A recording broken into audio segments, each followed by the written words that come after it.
बिस्मिल्लाहिर्रहमानिर्रहीम। कैसे हैं भैया आप लोग? रटना नहीं है, समझना है। SST mathematics first year science group maths science group first year, इसका पार्ट जो है वो 3 हम करने जा रहे हैं। टॉपिक मैं आपको पहले ही बता देता हूँ, चैप्टर नंबर 1 कॉम्प्लेक्स नंबर, ताकि आपका टाइम बच जाए। आपको लगता है कि ये टॉपिक आपके समझे हुए नहीं हैं तो फिर आप समझ लीजिए, और अगर लगता है कि समझे हुए हैं तो फिर वीडियो आप हटा दीजिए, ठीक है। अच्छा, इसमें आपको रियल नंबर और कॉम्प्लेक्स रियल पार्ट और कॉम्प्लेक्स पार्ट इसका बताया जाएगा। एक कॉम्प्लेक्स नंबर के अंदर इमेजिनरी पार्ट और रियल पार्ट इसका बताया जाएगा। उनको किस सिंबल्स से रिप्रेजेंट किया जाता है वो आपको बताया जाएगा। इसके अलावा जो है वो आपको 2 कॉम्प्लेक्स नंबर किन शराइत के तहत इक्वल होते हैं ये बताया जाएगा। तो अगर आपको ये पहले ही आते हैं तो फिर आप वीडियो बंद कर दें। अगर ठीक है, तो जनरल ग्रुप के लिए, साइंस ग्रुप के लिए, दोनों के लिए डेली वीडियोस अपलोड हो रही हैं 3 बजे से लेकर 9 बजे तक, 8 वीडियोस। जनरल ग्रुप के लिए मैट्रिक की उर्दू और पाकिस्तानी स्टडी और 9th क्लास की इंग्लिश और जो है इस्लामियात, सिंधी को भी जल्दी शामिल करेंगे इंशाल्लाह। और फर्स्ट ईयर के लिए, साइंस ग्रुप के लिए फर्स्ट ईयर जो है उसकी mathematics, chemistry, physics, biology 4 subject है। तो ये 8 वीडियोस जो हैं डेली 3 बजे से लेकर 9 बजे तक जो है वो अपलोड हो रही हैं। हर 1 घंटे बाद, आधे घंटे बाद आपको मिल जाएंगी। ठीक है, शुरू करते हैं। तो इन्फॉर्मेशन मैं आपको देता हूँ और वीडियो के लास्ट में मैं आपसे क्वेश्चंस पूछूंगा और उनके जवाब नीचे डिस्क्रिप्शन में मौजूद होंगे। नीचे मोर लिखा हुआ है, MORE मोर। और जैसे वीडियो ख़त्म होगी तो स्क्रीन के ऊपर आपको SST एग्ज़ाम की प्लेलिस्ट जो है वो भी नज़र आ जाएगी। आप क्लिक कीजिए, प्लेलिस्ट खुल जाएगी, वहाँ पर सारी वीडियोस जो हैं मौजूद हैं, नई पुरानी SST एग्ज़ाम से रिलेटेड। ठीक है, तो शुरू करते हैं। सबसे पहले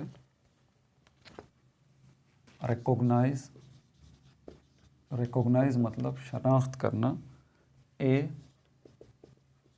as real part and B as imaginary part.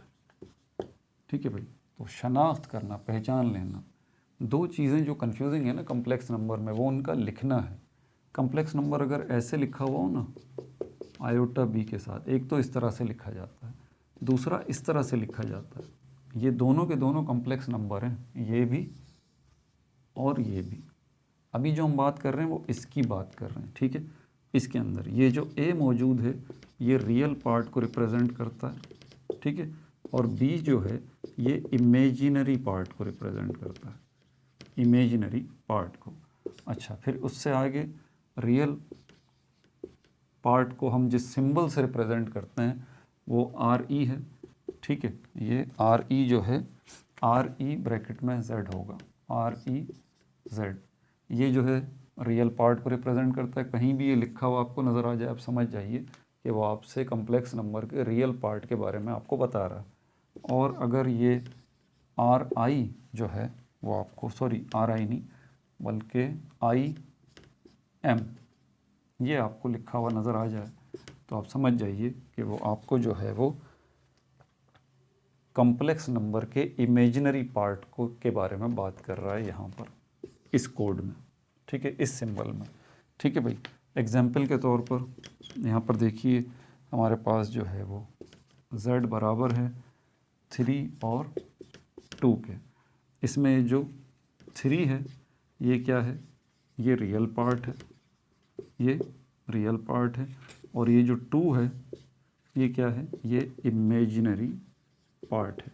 Part कहना मुनासिब नहीं है, नंबर कहेंगे हम इसको। ये रियल नंबर है और ये इमेजिनरी नंबर है, ठीक है भाई। पहला वाला रियल नंबर, दूसरा वाला imaginary number.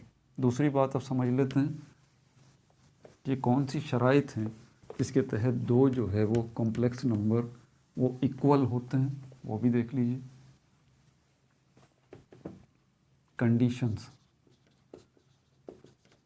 Conditions of equality conditions of equality of two complex number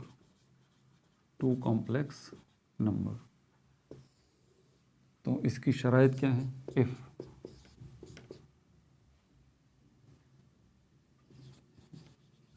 real part, यानी कि रियल पार्ट याद है ना आपको, A is equal to real part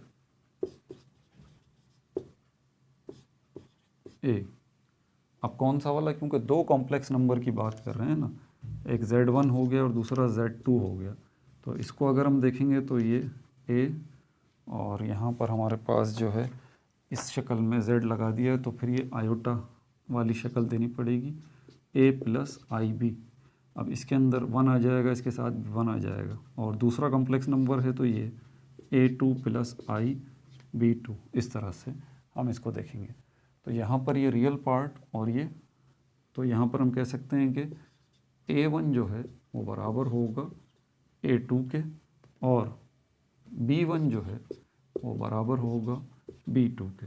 जब दोनों कॉम्प्लेक्स नंबर के ये रियल पार्ट बराबर होंगे और दोनों कॉम्प्लेक्स नंबर के ये b वाले पार्ट जो है वो बराबर होंगे, तो हम कहेंगे कि ये दोनों कॉम्प्लेक्स नंबर जो हैं वो क्या हैं? वो इक्वल हैं, वो बराबर हैं।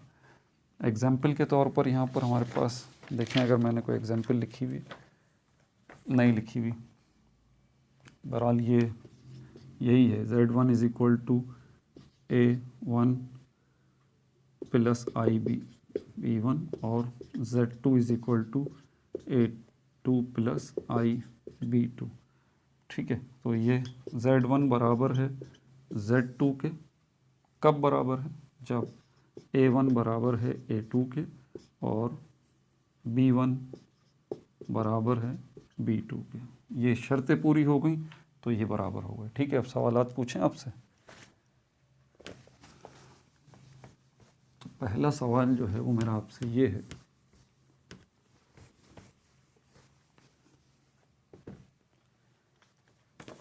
पहला सवाल मेरा आपसे ये है कि एक कम्प्लेक्स नंबर के अंदर जो रियल पार्ट होता है उसको किस सिंबल से हम रिप्रेजेंट करते हैं, वो सिंबल बता दीजिए। दूसरा सवाल मेरा आपसे ये है, जो इमेजिनरी पार्ट है कम्प्लेक्स नंबर का, उसको किस सिंबल से हम रिप्रेजेंट करते हैं, मुझे ये बता दीजिए। तीसरा सवाल जो है वो मेरा आपसे ये है कि दो कॉम्प्लेक्स नंबर जो हैं वो किन शराइत के तहत हम उनको कह सकते हैं, वो दो शराइत जो है वो मुझे आप बता दीजिए। बस ये 3 ही सवाल हैं।